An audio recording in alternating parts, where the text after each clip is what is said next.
사랑하는 성도 여러분, 오늘도 주의 은혜가 함께하는 그런 복된 날 되시고 또 한 주간 그렇게 복되게 살아가시는 우리 성도님들 다 되시기를 바랍니다.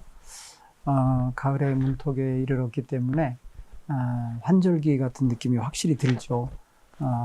차갑고 또 이렇게 쌀쌀한 기운이 아침 저녁으로 확 느껴질 때인데, 이럴 때 감기 걸리지 않으시도록 늘 건강에 유의하시기를 바랍니다. 오늘은 마태복음 23장 이야기를 가지고 함께 하나님의 말씀, 예수님의 말씀을 함께 나누도록 하겠습니다. 오늘 성경 이야기는 23장 이야기인데요. 여기에 주목하셔서 한번 살펴보셔야 되는데, 예수님이 눈에 들어온 당시에 종교 지도자들의 하이클래스 되는 사람들이 어떻게 지금 예수님 눈에 보이고 그들의 본질적인 모습이 무엇인지를 누구도 말할 수 없는 그러한 날카로운 말로 그들을 책망하시고 비판하시고 심판을 선언하시는 그런 모습을 보게 됩니다. 오늘 저와 여러분이 이 말씀 안에서 우리의 신앙생활 또한 이 말씀에 비추어서 점검해보는 지혜도 가졌으면 좋겠습니다. 23장을 먼저 봉독하겠습니다. 이에 예수께서 무리와 제자들에게 말씀하여 이르시되, 서기관들과 바리새인들이 모세의 자리에 앉았으니 그러므로 무엇이든지 그들이 말하는 것 반은 행하고 지키되 그들이 행하는 행위는 본받지 말라.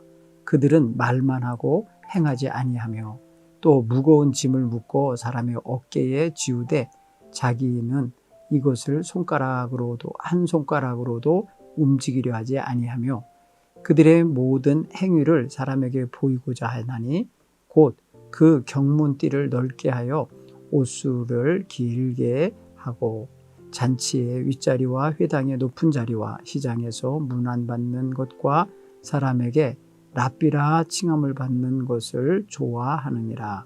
그러므로 너희는 랍비라 칭함을 받지 말라. 너희 선생은 하나요 너희는 다 형제니라. 땅에 있는 자를 아버지라 하지 말라. 너희의 아버지는 한 분이시니 곧 하늘에 계신 이시니라. 또한 지도자라 칭함받지 말라. 너희의 지도자는 한 분이시니 곧 그리스도시니라. 너희 중에 큰 자는 너희를 섬기는 자가 되어야 하리라. 누구든지 자기를 높이는 자는 낮아지고 누구든지 자기를 낮추는 자는 높아지리라.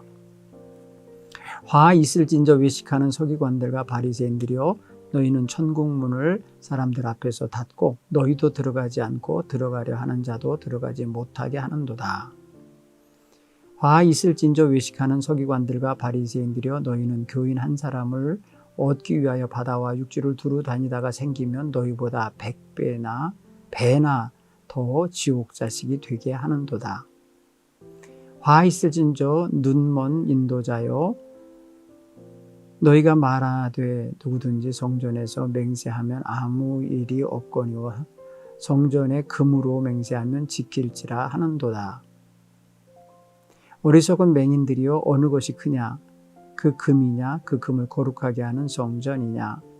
너희가 또 이르되 누구든지 제단으로 맹세하면 아무 일을 없거니와 그 위에 있는 예물로 맹세하면 지킬지라 하는도다. 맹인들이여, 어느 것이 크냐? 그 예물이 크냐? 그 예물을 거룩하게 하는 제단이냐?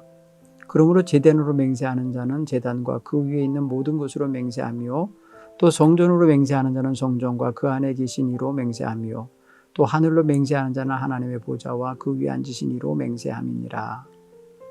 화 있을진저 외식하는 서기관들과 바리새인들이여, 너희가 박하와 회양과 근처에 11조는 들이되 율법에 더 중한 바 정의와 긍휼과 믿음은 버렸도다. 그러나 이것도 행하고 저것도 버리지 말아야 할지니라. 맹인된 인도자여, 하루살이는 걸러내고 낙타는 삼키는도다. 화 있을진저 외식하는 자들, 서기관들과 바리새인들이여, 잔과 대접에 겉은 깨끗이 하되 그 안에는 탐욕과 방탕으로 가득하게 하는도다. 눈먼 바리새인이여, 너는 먼저 안을 깨끗게 하라. 그리하면 겉도 깨끗하리라. 화 있을진저 외식하는 서기관들과 바리새인들이여, 회칠한 무덤 같으니 겉으로는 아름답게 보이나 그 안에는 죽은 사람의 뼈와 모든 더러운 것이 가득하도다. 이와 같이 너희도 겉으로는 사람에게 옳게 보이되 안으로는 의식과 불법이 가득하도다.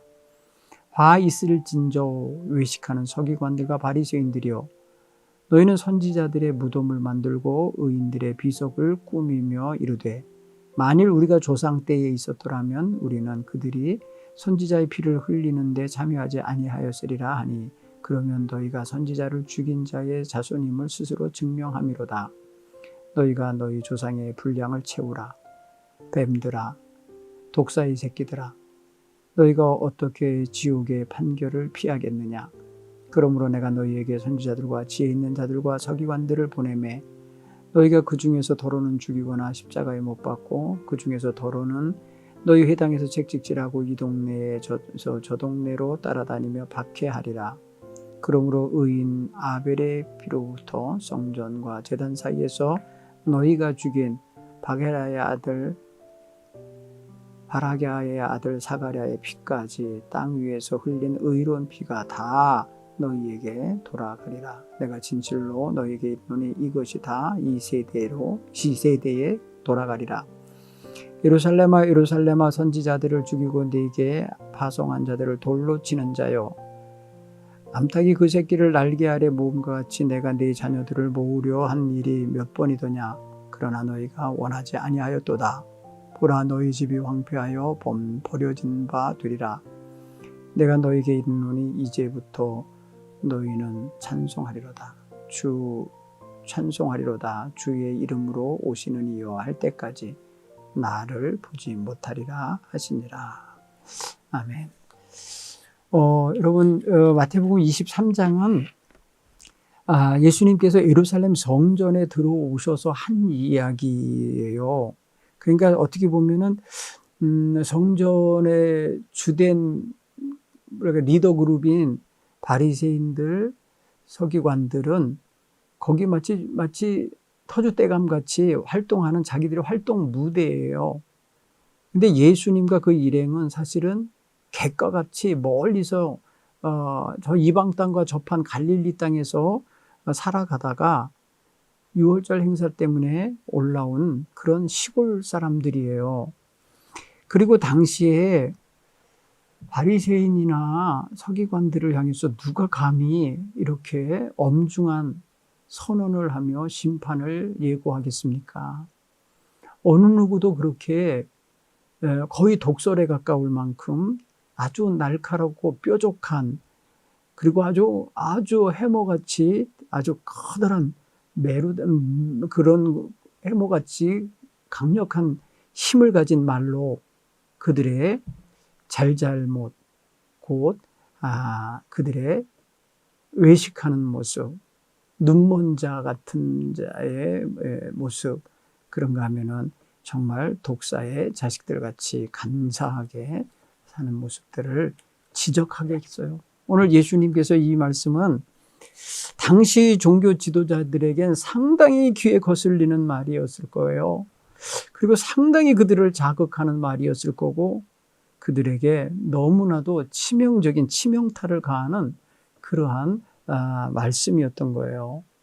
아마도 당시 백성들도 서기관들이나 바리새이들인가 제사장들이나 그 당시 종교 지도자 그룹에 들어있는 사두개인까지 포함해서 이들이 언행이 일치되지 않는다는 것을 많이 느꼈을 거예요. 예수님만 보는 게 아닐 거예요.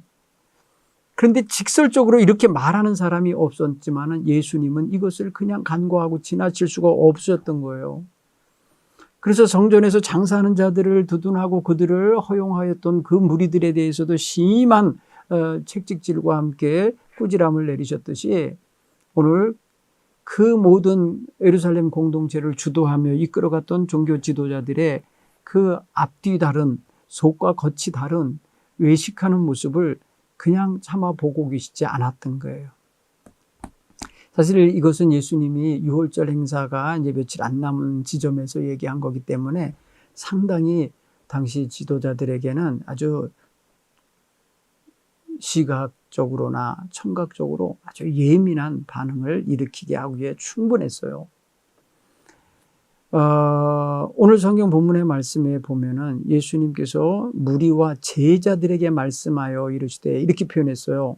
그러니까 이 이야기의 1차적인 청중은 누구냐? 청자들은 바로 무리와 제자들이라는 사람들이에요. 그렇게 보면은 종교 지도자들을 앞에 놓고 그들을 놓고 강의한 게 아니에요. 그들을 다 불러 모으고 너네들 정신 차리라고 한 게 아니라고요.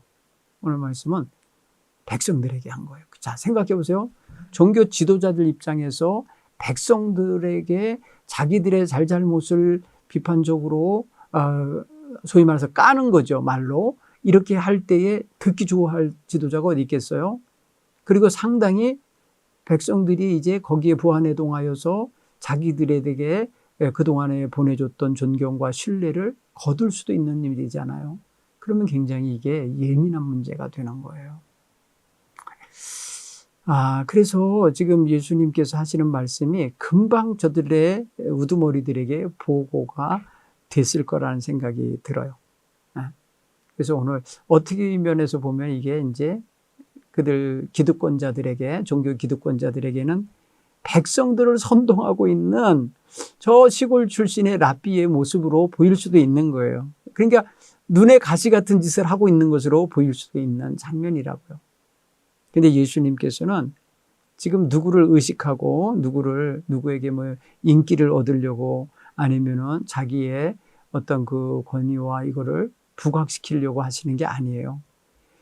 백성들을 이끄는 지도자들의 현실을 적나라하게 말하면서 그들로 하여금 경각심을 갖도록 하고 계신 거라고 생각해요. 물론 회개하고 바로 섰으면 좋겠는데 이 이야기 듣고 바로 설 자들은 거의 없었을 거예요. 오히려 예수에 대해 적개심을 갖고 저 예수를 죽여야 되겠다라는 걸 더 굳히는 계기는 되는 걸 알 수가 있어요. 그런데 오늘 보니까 그 도마 위에 올라가지는 존재가 누구냐?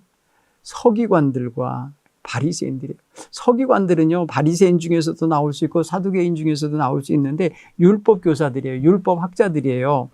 그리고 성경을 이게 사본화시키는, 성경이 새롭게 쓰여지고 새롭게 옮겨지고 하는 베껴 쓰는 역할, 그리고 성경의 말씀을 깊이 상고하고 그것의 뜻을 도출해내는 그런 역할을 하는 사람들, 성경 연구가들이에요. 지금 오늘날로 말하면 신학자들이라고 할 수도 있겠죠. 바리새인들 아주 경건주의자들이라고 스스로 자타가 공인하는 그런 사람들이에요. 그런데 이들이 지금 어떤 상태에 있다라고 지금 예수님이 지적합니까? 모세의 자리에 앉았다, 이런 표현을 쓰셨어요. 여러분, 모세의 자리에 앉았다는 게 뭐겠어요? 모세가 있어야 할 자리에 지네들이 들어가 앉아 있다라는 거거든요. 그렇게 말하면 그게 무슨 뜻이겠어요? 모세라고 하는 건 여기서 뭐를 의미하느냐 하면 율법을 의미할 겁니다. 율법을 가르치고 율법을 하나님께로부터 받아서 백성들에게 가르쳤던 그 모세의 그런 위치, 그 역할을 자기네들이 지금 그 위에 앉아서 모세 역할을 하는데, 사실 이들은요, 모세가 하나님께로부터 받은 율법 외에 그 플러스 장로의 전통이라 해갖고 자기네들이 임의대로 대대로 해석해 온 거 있잖아요. 율법의 옆에다가 아주 깨알같이 글씨를 써서 만들어 놓은 그러한 유대식 성경을 제가 보니까 율법이 하나 있으면은 그 옆에 그 율법과 관련된 아주 갖가지 부수 조항들을 만들어냈어요. 예를 들어서 뭐 안식일을 거룩히 지키라고 했을 때 그 안식일에 대한 규정들, 안식일에는 뭐 무게가 얼마 정도 나가는 건 들지 말 것이며, 허리를 굽히지 말 것이며, 몇 보 이상 걷지 말 것이며, 뭐 이런 것들 있잖아요. 그런 건 사실 안식일을 거룩히 지키라는 말씀 속에는 안 들어있잖아요. 그런데 그들이 형식화시킨 게 너무 많은 거예요. 그런 것들이 더 강조되니까 백성들은 오히려 더 힘이 드는 거죠. 그래서 오늘 성경의 예수님은 그들이 하는 일을 그래요. 사람에게 아주 무거운 짐을 그 어깨에 짊어지게 하고 자기는 손가락 하나 거기에 거들면서 저기 돕지 않는 그런 자들의 모습으로 비유를 하셨어요. 생각을 해보세요. 서기관들과 바리새인들은 참으로 율법에 아주 정통하고 열심히 읽는다라는 건 좋아요. 그 율법의 내용을 백성들에게 가르치는 거 다 좋아요. 그런데 자기들은 안 지켜요. 그래서 예수님께서 말씀하시는 거, 서기관과 바리새인들이 말하는 바는 행하고 지키되 행위는 본받지 마라. 그들의 삶은 보지 말아라. 따르지 마라. 그들은 말만 하고 행동하지 않는 자들이다. 이렇게 지적하셨어요. 그렇죠? 여러분, 그래서 3절 4절은 어떻게 보면은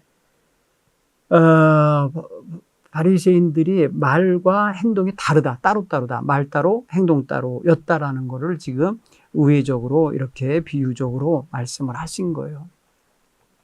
아마 당시에 이거는 일반 백성들도 다 느꼈을 거라는 생각이 듭니다. 그들은 행위를, 자기들의 행위를 거룩하고 무슨 뭐 경건한 것 같은 행동을 사람들에게 보이려고 했다 그랬어요. 여러분, 마태복음 6장에서도 뭐 사람들에게 보이려고 기도할 때 시장 사거리 같은 데 큰 길가에 가서 많은 사람 모인 데서 하늘에 손을 높이 들고 기도했다 그랬잖아요. 형식적이고 외식하는 기도자들이었다고 표현했잖아요. 여기서도 마찬가지. 그들의 모든 행위를 사람에게 보이려고. 그러면 사람에게 보이고자 하는 이 태도와 그 마음 중심에 뭐가 있는 걸까요? 하나님이 아니라 사람들에게 인정받고 싶은, 사람들의 말에 좋은 말, 평가 듣고 싶은 마음이 있을 것 같아요. 그래서 그 경문의 띠를 넓게 하며 옷수를 길게 했다라고 표현했는데, 경문이라는 게 뭐냐면요, 이스라엘 백성들이 그 경건한 그 남자들이 하나님 앞에 기도하러 나올 때에 그 쉐마의 말씀이 기록된 그 양피지가 들어있는 경문, 요만한 그 상자예요. 나무 조그만 박스 같은 게 들어있는데 그 성냥감만한 그런 것들을 머리에다 이렇게 가죽띠로 해갖고 이렇게 둘러요. 그래갖고 그것을 내가 늘 여기다가 하나님 말씀을 내 머릿속에 지금 품고 있습니다 라고 하는 어떤 그런 경건한 상징 행위 차원에서 그런 액세서리를 거기다 대고 있었어요. 그리고 경문의 그 띠를 쭉 해가지고 이 팔뚝에 쭉 말아붙여갖고 손가락에까지 쭉 길어갖고 멀리서 보면 무슨 뭐가 감겨 있는 게 보여요. 그 거룩한 경문 띠가 길게 이렇게 넓게 했다는, 멀리 보이게 하려고 한 거예요. 넓게. 그 다음에 옷에 술을 달았다는데, 옷에요, 속옷이죠. 겉옷을 입기 전에 속옷을 하나 입는데, 그 속옷은 팔뚝이 없는 속옷, 앞뒤로만 이렇게 천이 내려지고 구멍 뚫려 있고요. 내면에 술을 달았어요. 이렇게 엮어갖고 매듭을 만들어서 쭉쭉 길게 내렸는데, 이게 율법을 의미해요. 율법의 어떤 몇 개의 뭐 매듭 숫자에 따라서 그걸 표시하는데, 이것을 입고 요새도 여러분 그 예루살렘에 가면은 그렇게 입고 다니는 사람들을 볼 수 있어요. 저는 한국에서도 그런 유대인을 본 적이 있는데, 그거는요, 양복을 입으면요, 겉에는 양복을 입었어요, 겉옷은. 그런데 밑에 그 속옷은 좀 이게 엉덩이 가릴 정도의 흰 천의 옷인데, 그 끄트머리에 이렇게 술이 4개가 앞뒤로 2개씩 달려 있더라고요. 이건 뭘 말해주느냐면, 나 유대인입니다. 정통 유대인입니다. 나 율법을 아는 자입니다. 율법을 지키고 사는 자입니다. 나는 율법 때문에 사는 사람이니까 나를 범하지 마세요. 뭐 이런 표시가 있어요. 나를 죄악으로 유혹하지 마세요. 뭐 이런 의미들이 있고, 나를 범하지 마세요 하는 그런 의미도 달아있는. 그런 차원에서 보면은 사람들에게 보이는 표시란 말이에요. 그것도 역시. 그거를 길게 했다는 거예요. 짤막하게 그 끝에 하면 되는데 그걸 길게 추렁추렁하게 하는 거죠. 장식이 돼버린 거예요. 정신은 없어지고 외형만 드러나는 거죠. 그들이 하는 행태를 보니까 잔치자리에 가면은 윗자리에 앉으려고 그러고, 회당에 가면 높은 자리에 앉으려고 그러고, 시당에 가면은 문안 받으려고 그러고, 사람들에게 랍비라 이름 불리기를 바라고 그것을 좋아했다. 이렇게 말하는 거예요. 여러분, 그래서 그들을 빗대서 너희는 저런 선생 되지 마라. 저런 선생 되고자 말하지 말고 저 지도자라고 칭함받는 거 저런 거 하지 마라. 너희에게는 하늘에 계신 오직 한 분 선생님, 한 분 그리스도, 한 분 하나님 계시니까 그런 거에 신경 쓰지 말게 말씀하고 있어요. 그래서 너희 중에는 높아지고자 하는 자, 섬기는 자 되고 큰 자 되고자 하는 자는 작은 자 되고 뭐 이런 말씀을 하시는 거예요. 누구든지 자기를 높이는 자는 낮아지고 누구든지 자기를 낮추는 자는 높아지리라 하시면서 아주 귀한 제자도를 여기서 선포해 주십니다. 자, 서기관과 바리새인들을 일종의 이제 꾸짖고 계신 장면과 같아요. 그들을 빗대서 일단은 무리와 제자들에게 말하고 아주 이제는 외치시는 거예요. 화 있을 자 선포하십니다. 13절, 15절, 16절, 그리고 19절, 23절, 25절, 26절, 이거 보면 다 27절, 29절 보면은 다 그들을 지칭하여 부르는 말인데 거기 다 수식어가 뭐냐면 외식하는 이라는 단어가 돼요. 외식하는 서기관들과 바리새인들이요. 외식하는. 여러분, 외식이 뭐예요? 마음 중심이 없는 겉으로만 경건하고 거룩한 척하는 행동을 외식한다고 그러잖아요. 여러분, 그런 면에 있어서 오늘날도 외식하는 성도들 있어요. 보면은 정말 굉장히 거룩한 것처럼 그러는데 실제로 생활을 보면은 아주 할 짓 다 하고 돌아다니는 사람 많더라고요. 그리고 교회에 오면은 훌륭한 신앙인 것처럼 행동하지만은 실제로는 아주 세상 아주 세속화된 모습에 있어서 아주 세상 사람, 예수 안 믿는 사람보다 더 저쪽으로 처져 있는, 사탄에게 더 가까이 가 있는 그런 모습을 가진 이들도 있다는 거죠. 근데 그들에게 뭐가 있다는 거예요? 화가 있을 거다. 이거는요, 어떤 의미와 같으냐면요, 심판이 올 거니까 굉장히 너 슬퍼하게 될 거다. 한마디로 표현하면 이게 화 있을지언저 이런 표현을 하면은 그냥 막 누굴 상대로 해서 화살을 쏘는 것 같은 느낌이 드는데 예수님의 탄식하시는 표현으로 쓴다면 슬프도다. 너희 서기관, 외식하는 서기관들아 바리새인들아 너희 때문에 내가 슬프다. 이런 의미로 읽혀지면 더 시적이죠. 시적으로 표현할 거는 너희에게 화가 있어라. 이렇게 하는 표현이기도 한 거예요. 이게. 화가 있을지어다. 이렇게. 이게 심판자의 입장에서 심판을 선언하시는 그런 모습이라 할 수가 있죠. 그렇죠? 자, 그런데 그 내용을 보니까 너희는 천국 문을 가로막아 닫아놓고 너희도 안 들어가고 들어가려는 사람도 못 들어가게 막는 자다. 이렇게 비유를 하셨어요. 천국 문을 그 사람들이 눈앞에 보이는 무슨 대문 같이 생긴 건 아니겠지만은 오늘 이거는 은유적으로 표현하셨어요. 너희는 천국 문을 가로 닫아놓고 너희도 안 들어가고 들어가려니도 못 들어가게 하는 방해하는 자라는 표현을 쓰신 거잖아요. 여러분 이런 상황이라면 이건 있으나 마나 한 사람들 아니에요? 지도자로서나 아니면 하나님 나라를 소개하는 지도자로서는 정말 쓸모없는 존재죠. 들어가려는 사람을 못 들게 막는다? 방해한다는 소리 아니에요? 방해꾼들이죠, 이거? 그런데 그들이 실제로 겉으로는 뭐예요? 백성들을 다 하나님 나라 들어가게 하겠다고 하는 그런 지도자 아닙니까? 근데 정작 내면을 보면은 자기네들도 못 들어가고 안 들어가고 남도 못 들어가게 막고 있는 자의 모습으로 지금 비춰지고 있는 현실인 거예요. 그래서 예수님이 이것을 지금 선포하시면서 지적하고 있어요. 두 번째 내용 보니까 외식하는 서기관들과 바리새인들이요.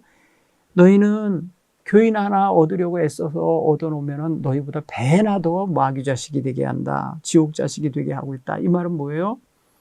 자기들보다 더 세속화시키고 더 형식화시키고 외식하는 자가 되게 만들고 있다라는 차원에서 그러니까 뭐예요? 운물이 맑아야 아랫물도 맑은 건데 위에서 더럽고 흙탕물을 만드니까 밑에는 더 많은 흙탕물 속에 지금 사는 자가 되게 하고 있다라는 그런 우리의 속담과 연결해서 읽어보면 이해가 빠를 거예요.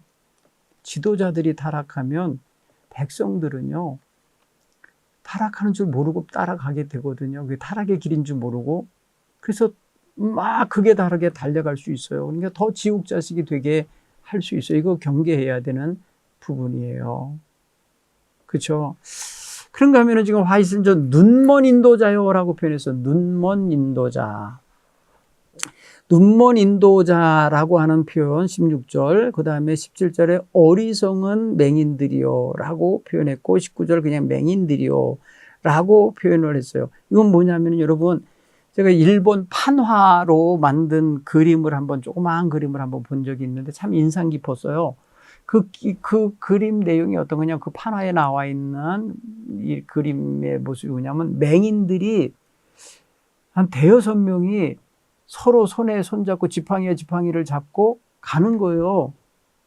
그런데 맨 앞에 서 있는 이 저기가 맹인이 그들을 위험한 그 다 부서지고 갈 수 없는 그런 길로 인도하는 장면이 그림으로 그려져 있어요. 저는 그 상징적이라고 봐요. 아, 맹인과 맹인들이 손잡고 아무리 바른 길을 가려고 해도 위험하구나라는 걸 알 수 있고, 정상적인 눈을 뜨고 가는 사람처럼 갈 수는 없겠구나라는 거를 알아요. 그렇죠? 근데 오늘 이 바리새인들과 서기관들, 이 사람들 소위 말해서 성경 제일 잘 안다는 사람이고 하나님 말씀 누구보다 잘 알고 해석해서 가르친다는 사람들 아닙니까? 결국 다른 말로 말하면 백성들을 인도하는 사람들 아닙니까? 그런데 이들에 대하여 예수님은 눈멀었다고 표현합니다. 맹인이라고 표현해요. 그게 뭐예요? 요새는 시각장애인들이라고 표현하지 맹인이라는 말 잘 안 쓰지만은 뭐예요? 못 본다는 거, 보아야 될 걸 못 보고 있다는 것을 말해주는 거예요. 그러니까 여러분, 본다는 것은 우리는 겉에 껍데기만 보는 경우도 있지만은 헤아려 보면 속의 것까지 볼 수 있는 눈이 있잖아요. 우리는 사람을 보며 사람 표정도 보지만 그 사람의 마음도 헤아려 읽어낼 수 있는 눈이 있잖아요. 우리는. 근데 이들에게 있어서 이 직설적으로 표현하신 거예요. 눈 멀었다고. 못 보는 거죠. 눈 멀었으니까 못 보는 거니까, 못 보니까 분별을 못 하는 거예요. 뭐가 더 중요하고 뭐가 더 덜 중요한지를 못 보는 거예요. 예를 들어서 여러분, 철 모르는 아기에게, 아기들도 요새는 알아요. 아이스크림을 봉지채 갖다 주면은 뜯어달라고 그래요. 뜯어주면은 알맹이를 먼저 집어서 먹으려고 그러지. 누가 껍데기에 묻어있는 아이스크림만 그것만 먹고 있고 알맹이는 버리겠습니까? 그런데 이 바리새인들은 지금 뭐라고 그러냐면, 큰 거를 못 보고 큰 거의 의미, 큰 거의 가치를 못 보고 그 속에 들어있는 자기들의 보고 싶은 것만 보는. 그러니까 뭐예요? 성전에 놓고 성전을 향하여 성전으로 맹세한 자가 있다 생각하면 그 사람은 그냥 안 지켜도, 맹세한 걸 안 지켜도 별거 아니게 여기는데, 성전에다가 성전에 금이 있잖아요. 금으로 된 게 뭐든지 이제 성전 기물들이 다 금으로 포장되어 있고 금으로 만들어져 있는데 세상에 그런 걸 놓고 맹세를 했던 모양이죠. 그러니까 성전에 금으로 맹세한 거는 지켜야 된다. 그러면 성전이 크냐, 성전 안에 있는 성물이 크냐? 당연히 성전이 큰 거잖아요. 그럼 성전 안에 계시는 하나님, 성전을 거룩하게 구별하신 그분이 거기에 계시다 믿으면 당연히 더 큰 거지. 거기 어떻게 금이 더 중요하겠어요?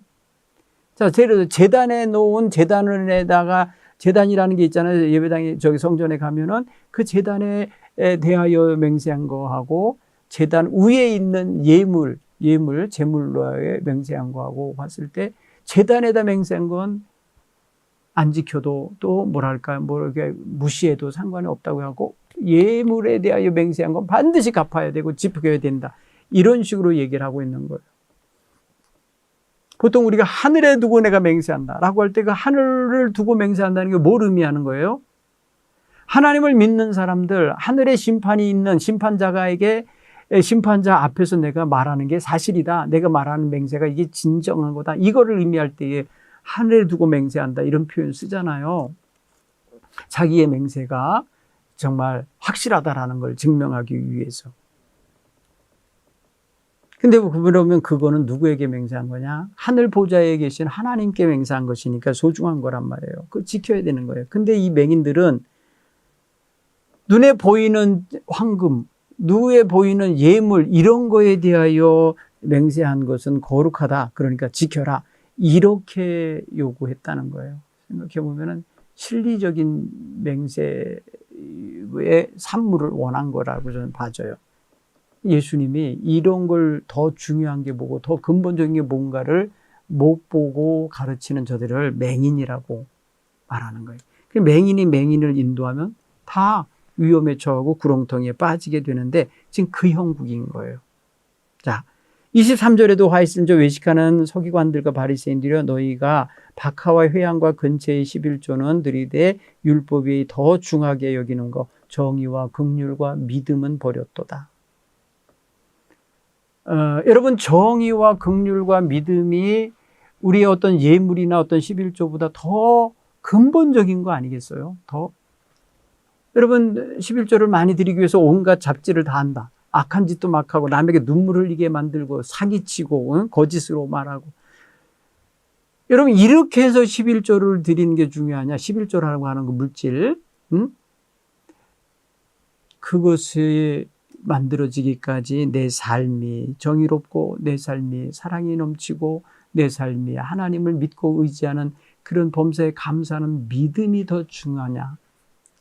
그것에 있어서 그 하나님이 보고 싶어 하시는 거 그거는 빠뜨리고 그거는 다 어디론가 지키지도 않고 사라지게 해놓고 나 11조 드렸으니까 경건한 거고 하나님의 뜻대로 살았다는 식으로 하면은 안 되겠다는 거예요.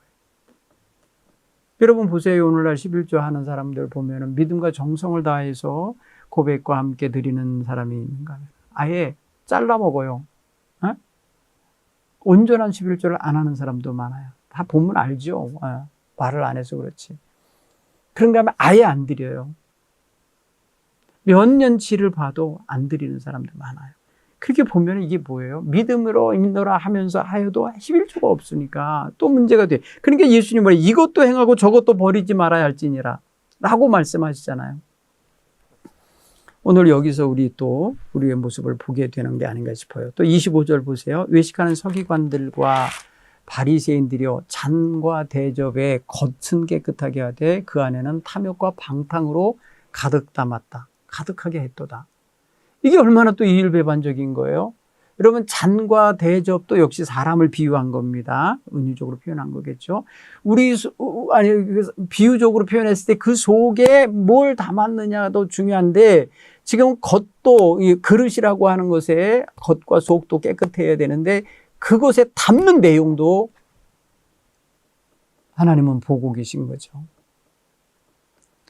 여러분 경건한 말로 거창한 거룩한 미사오고 써가면서 기도는 하는데 속으로는 그렇게 안 사는 모습 가지고 있고 방탕과 탐욕과 음란으로 이렇게 점철되어 있는 모습을 담고 예배하고 있다. 그러면 우리 모습이 그런 거 아니겠어요? 주의 전에 와서 거룩거룩 찬양하고 정말 감격적으로 말입니다. 두 팔 두 손 올려가면서 찬양을 하는데 속에는 버려야 할 것, 씻어내야 될 것, 끊어내야 될 것이 그대로 가득한 채 있다. 예배가 헛된 예배 되는 거 아닙니까? 하나님은 심령 중심도 감찰하시는데 하나님은 예물을 보고 재물을 보시는 분이 아니라 심령 중심을 보시는 하나님이라고 그러잖아요. 그럼 우리 심령 중심이 하나님께 온전한지를 돌아보게 해야 되는 거예요. 바리새인들만 들을 말이 아니에요, 이게. 그렇죠? 당시의 기득권자들이고요. 당시의 종교인으로서 모든 사람이 자탁 공인하는 위치에 있는 사람들이 바리새인들이고 서기관들인데 이들에 대해서 하는 소리인데 오늘날 여러분 우리가 다 자타가 공인하는 그리스도인 아닙니까? 자타가 다 교회 다니는 거 알 줄 아나요? 그러면 우리 속을 예수님이 보신다고 할 때 이런 모습이 안 보여야 되겠죠.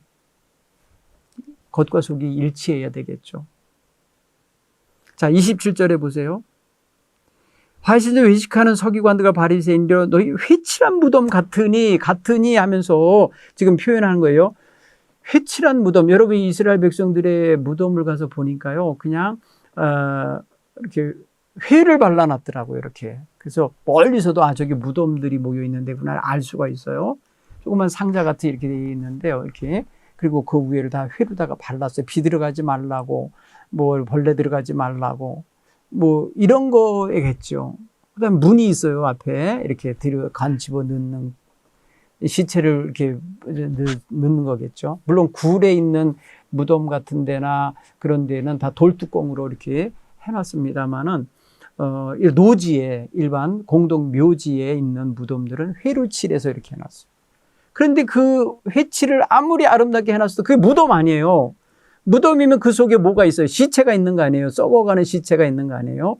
그러니까 겉만 포장을 번지르르하게 하고 있는 형태로 이 바리새인들의 지금 현재의 모습을 회칠한 무덤 같으니 겉으로는 아름답게 이렇게 보이게 하나 그 속에는 죽은 자의 뼈와 온갖 더러운 것들이 가득하다. 이렇게 표현하신 거예요. 이게 바로 사람. 몇 가지로 지금 대동소이한 비유로 계속 말씀하시는데 여기 보니까 겉과 속이 다른 것을 지금 계속 말해줘요. 이게 뭐예요? 외식이에요. 이게 바로. 외식한다는 게 이런 겁니다. 외적으로 형식화시켜서 외적으로만 마치 말이에요. 대단히 훌륭한 것이냐 이렇게 자기들을 포장하고 그 뭐랄까요 이렇게 어필하는 요소로 갖고 있는 이런 것들은 사실 하나님 앞에서나 사람들 앞에서 다 그 속이 사실은 드러나는 거예요. 그럼 아무리 포장을 잘한다고 한들 무덤은 무덤이죠. 그죠? 그 뒤 속은 다 썩은 것이 있다라는 걸 누구나 다 알죠. 그래서 알 때에 우리는 그것을 그냥 에휴, 너도 알고 나도 아는 거니까 그냥 일반화시켜서 넘어가는 거는 있을 수 있으나 안 그런 척 나는 안 더러워 속도 깨끗해 겉에 회칠한 것처럼 속도 깨끗해 뭐 이런 식으로 만약에 포장을 한다면 그거는 사실은 자기 스스로가 눈 가리고 아웅, 눈 가리고 고양이인 척 하는 거와 똑같죠. 그렇죠? 그러나 오늘 우리는 그런 면에 있어서 그 뭐랄까 그 겉으로 위선자 같은 모습을 자꾸 반복하여서 하니까 위선자가 되는 거예요.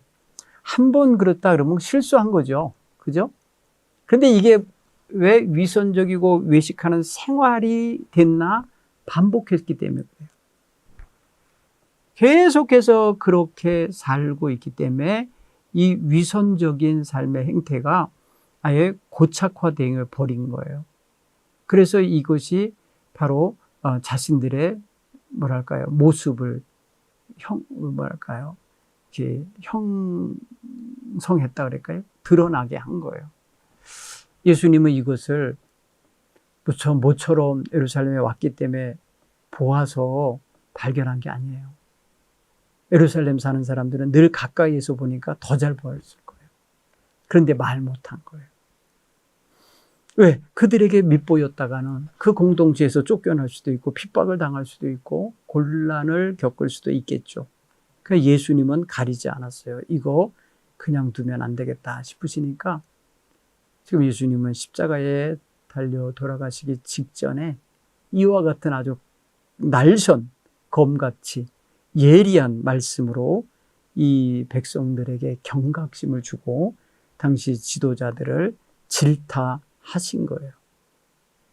또 29절에 보니까 화 있을진저 외식하는 서기관들과 바리새인들이여 너희는 선지자들의 무덤을 만들고 의인들의 비석을 꾸미며 이게 뭐예요? 기념하는 거겠죠. 여기 성지처럼 만들고 막 이러면서 의인이라고 죽이던 시절이 있었는데 바로 뭐냐? 지 조상들이 죽였다는 거예요.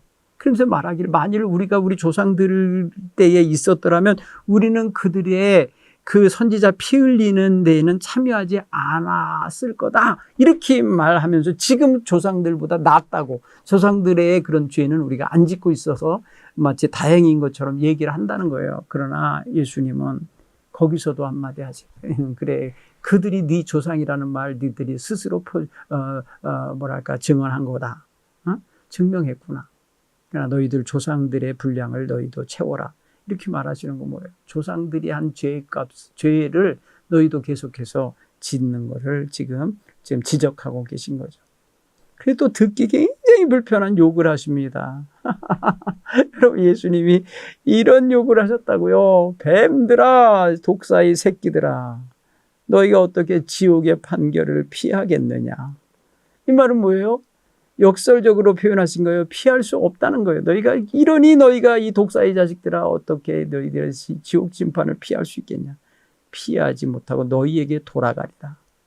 의로운 자의 피를 흘린 그 핏값이 너희에게로 돌아가리라. 너희 다 이 세대에게 돌아가리라. 36절까지 보니까 지금까지 저지른 죄, 아벨의 그 억울한 피 있잖아요. 카인에 의해 죽임당한 아벨의 피로부터 이 제단 사이에서 죽임당한 사가랴라는 예언자의 피까지 다 너희에게 돌아가요. 그리고 그들의 조상들이 저지른 죄잖아요. 조상들이 저지른 죄인데 그 죄값을 너희 이 세대 너희들 이들이 당하게 될 거다. 돌아가리라 이렇게 표현. 그런가 하면은 예루살렘아 예루살렘아 선지자를 죽이고 네게 파속된 자들을 돌로 치는 자요. 이게 뭐예요? 예루살렘이 무슨 짓을 했어요? 하나님이 파송하고 보내신 선지자를 핍박하고 죽였어요. 그들을 위해서 하나님께서 일꾼들 파송하여 주신 일꾼들을 돌로 쳐 죽이기까지 했어요. 그러니 그들을 향하여 말하는 게 또 비유적으로 말해요. 암탉이 그 새끼를 날개 아래 품무 모음같이 날개 아래 이런 병아리의 엄마 닭이 요즘에는 시골에서 그렇게들 안 기르고 다니는 병아리를 사다 기르시는데 예전에는 다 이렇게 바구니에 뭐 10개 20개 앉아서 암탉이 품고 거기서 병아리를 깨내고 걔네들이 삐약삐약 거리면 엄마가 나 여기 있어 하고 보여주고 그러면서 지 엄마인지를 인식하게 하고 어디 갈 때 다 데리고 다니고 위험한 수리가 나타나면 그냥 다 자리에 앉아서 새끼들을 품에 품어요. 날개 아래 다 품어. 어느 날 날개 아래 암탉을 이렇게 세웠더니 주주주 떨어지더라고요. 그 속에 들어있는 병아리가. 그게 뭐예요? 엄마가 새끼를 따뜻하게 품는 거죠. 안전하게 품어주는 거예요. 하나님이 그렇게 하시려고 그 백성에게 선지자를 보내고 파송한 사람들이 있었는데 그들을 핍박하고 죽이고 이렇게 했다는 거예요. 너에게 이걸 내가 수차례 몇 번이나 이런 일을 했는지 아냐? 너희가 그러나 그때마다 원하지 아니하였다. 그래서 이제 저에게 심판이 오는데 보라 너희 집이 황폐하여 버려진 바 되리라. 미래형이죠. 그 다음에 이제부터 너희가 찬송하리라 주의 이름으로 오시는 이여 할 때까지 나를 보지 못하리라 이러면서 미래형으로 이제 심판이 예고되고 있음을 볼 수 있어요. 자, 오늘 이 말씀을 한번 좀 우리가 내용 파악을 했으니까 이제 적용을 좀 해보세요. 여러분, 우리는 이 시대에 사는 그리스도인입니다. 우리가 이 시대의 그리스도인으로서 믿지 않는 사람들 속에서 정말 행여라도 이런 비난과 이런 비판의 소리를 듣고 있는 건 아닌가. 또 겉과 속이 다른 그런 예수의 가르침을 제대로 못 따르는 백성이라고 지적질 당하는 건 아닌가. 한번 돌아보셔야 돼요. 이건요, 너무나 중요한 문제예요. 근데 바리새인들과 서기관들은 지네 조상들 시절에 같이 있었으면 우리는 선지자 죽이는 일에 동참하지 않았을 거라고 말하는 누가 보장을 해요? 지금도 죄 짓고 있는데. 그 다음에 그 시대의 조상들의 명령에 줄 따르는 시대인데 어떻게 말 못쯤에 그렇게 자신감 있게 말을 해요? 여러분, 이거는 사실은 뭐와 관계 있는 거냐면 그들의 조상들의 죄와 우리는 관계없어요. 상관없어요 라고 이렇게 단절하는 태도가 아닐까요? 거리두기를 하는 거죠. 여러분, 우리는 가끔 보면 과거의 허물과 죄가 있고 지금의 죄와 허물이 연속되는 게 있어요. 이게 단절할 수가 없이 연속되어 있다는 걸 알 수 있어요. 그럼 지금 끊지 못하면 미래로, 내일로 계속 이어진다는 것도 알아야 돼요. 그래서 오늘 우리는 가장 중요한 것은 내가 지금 현재의 말씀 앞에 부딪히고 말씀의 거울 앞에 보아서 나도 이런 바리새인과 서기관처럼 외식하는 죄가 있구나라고 허물이 있구나라는 걸 깨달아지면 바로 이어지는 작업으로 가야지 이게 단절되구나 정리가 될 거예요. 바로 회개입니다. 바르게 회개하고 하나님께 용서를 구하는 이런 신앙의 자세를 날마다 가져야 돼요. 날마다 바로 서게 되기를. 여러분, 그래서 우리는 코람되어 하나님의 앞에 서기를 닦고 해야 돼. 하나님 앞에. 하나님 앞에 내가 가야 돼. 하나님 앞에 나를 세워야 돼요. 그래서 하나님 말씀 앞에 하나님 앞에 바로 서는 이런 자세가 우리 신앙생활에 매일매일 이어져야 돼요. 하나님이 부르시는 그날까지 이런 신앙 자세로 가야 하나님 앞에서 날마다 내가 바로 서기를 하게 된다. 그렇죠? 근데 이거 망각하고 우리가 그냥 나는 잘하고 있어. 지금까지 잘해왔어. 뭐 나는 잘할 거야. 이런 식의 어떤 자기 안위와 자기 도취와 자기 만족과 자기 스스로 고평가하는 모습이 유지되고 있는 한 자기도 모르는 사이에 외식하는 자가 될 수 있어요. 바리새인 같은 모습으로 살아내게 될 수 있어요. 장담 못해요. 우리 그런 면에 있어서 하나님 앞에서 늘 자기 점검을 잘 할 수 있게 되기 바라요. 그 다음에 큰 자가 되고자 하는 자는 섬기는 자가 되라고 하시는 이 말씀 우리는 잘 알아. 이건 예수님의 제자들에게 이미 마태복음 16장에서 누구든지 나를 따라오려거든 자기를 부인하고 자기 십자가를 질 것이니라 하시면서 이야기하신 거예요. 그럴 때에 그 제자도죠. 제자라면 이런 길을 걸어라. 그 제자도를 가르쳐 주셨는데 오늘 본문에서도 한 구절이 더 나온 거예요. 그죠? 큰 자가 되려면 섬기는 자가 되라. 자기를 낮추는 자는 높아진다 라고 표현했는데 높아지기 위해서 낮아지는 건 의도가 있으니까 그런데 정말 늘 겸손하게 자기를 낮추는 자가 되는 게 이게 바람직하다는 거예요.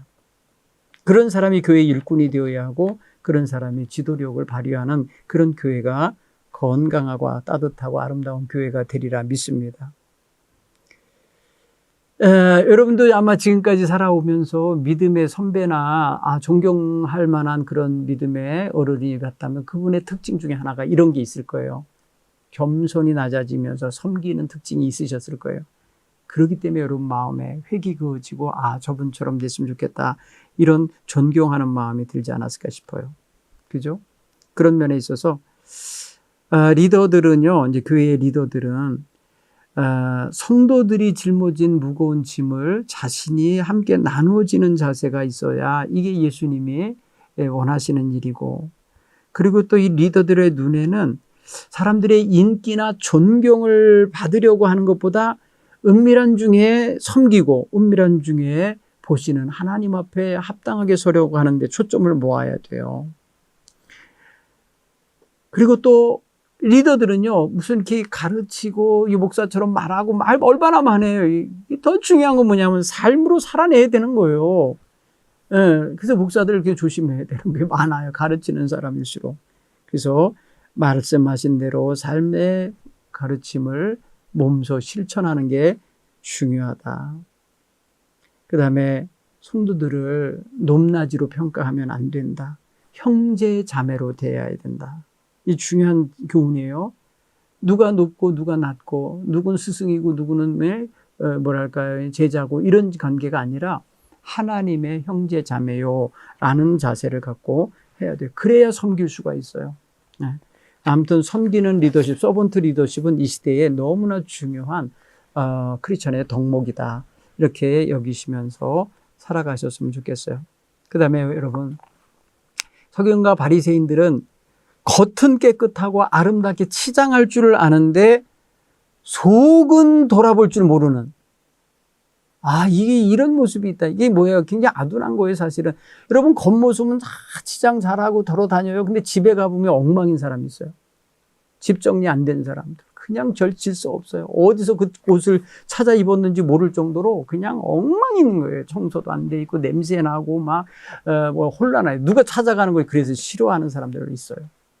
근데 여러분, 겉모습만 깨끗한 게 아니라 속도, 내 뒤도 돌아봤을 때 깨끗하려면 그거는요, 지금 여기서 겉과 속을 제가 옷차림과 집안 청소 상태를 말했지만 그게 아니고 더 중요한 건 마음 상태예요. 그 영혼의 상태가 중요하다. 겉으로는 거룩한 것처럼 거룩한 옷을 입고 거룩한 말을 하고 거룩한 언어를 쓰고 거룩한 찬양을 하고 하는데 그 마음속에는 음탕함이 들어있고 탐욕이 들어있고 불법이 들어있고 외식이 들어있다. 이미 말합니다. 이거는 하나님 앞에 책망받을 모습이고 예수님 앞에 오늘 외식하는 서기관과 바리새인들이요 라고 하는 대상이 될 수밖에 없지 않을까.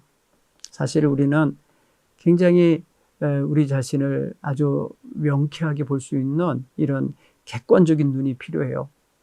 스스로 주관적으로 나는 이만하면 됐어 이런 태도 말고 하나님 말씀에 비추어 예수님의 말씀에 비추어서 또 예수님의 십자가의 정신에 비추어서 나를 볼 때에 내가 많이 빗나갔구나. 내가 많이 더럽구나. 내가 많이 게으르고 나태하구나 이런 게 보여야 돼요.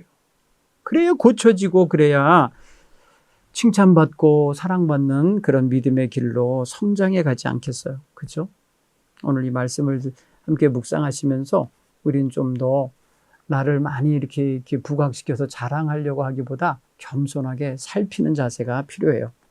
그래서 우리의 삶 속에 거룩하고 아름다운 생활 모습이 우리 그리스도인의 아주 특징적인 모습으로 나타나줘서 주변 사람들이 아무개는 예수 믿고 살아가는 모습이 너무나 품위가 있고 아름답구나.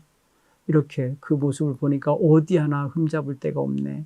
자녀 교육도 그렇고 남편과 아내 사이의 관계도 그렇고 이웃에 대하는 관계도 그렇고 그런가 하면은 그 말하는 품위와 그 인격과 성품을 보니까 너무 아름답네.